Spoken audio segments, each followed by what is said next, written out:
Gangneung, South Korea. The number of confirmed cases of norovirus at the Winter Games has risen to 86 from 32 in just 2 days as Olympic officials struggle to track the source of the outbreak on the eve of the opening ceremony. Hong Jong-ik from South Korea's Centers for Disease Control and Prevention said on Thursday that the new cases included staff members of the Pyeongchang Olympics Organizing Committee, venue personnel, and even cafeteria workers, a sign that the highly contagious virus had spread beyond the security personnel who were the first to test positive. Mr.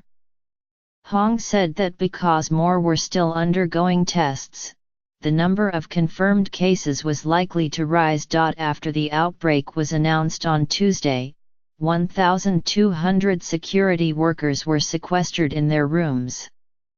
Mr. Hong said that as of Thursday, more than 1,100 people, including some non-security staff, were still in quarantine. Most of those 1,100, he said, had tested negative for the virus, which causes vomiting and diarrhea, and were expected to return to duty on Thursday afternoon.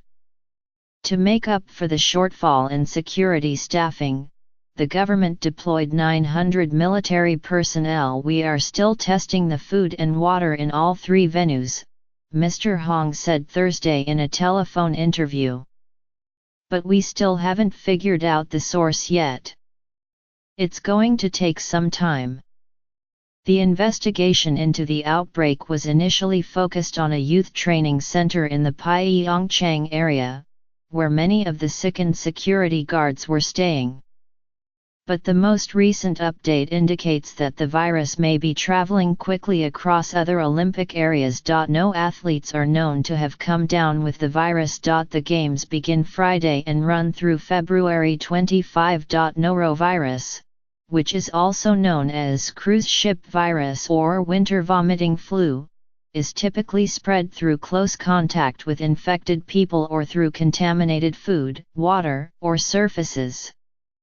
While the illness does not require specific medical treatment, officials are nevertheless appealing to the public to wash hands thoroughly, eat only cooked food and boil water before drinking. The last-minute norovirus outbreak has been an additional headache for security officials, who have been keen to reassure people about the safety of the Games, which are taking place just 50 miles from the heavily fortified North Korean border.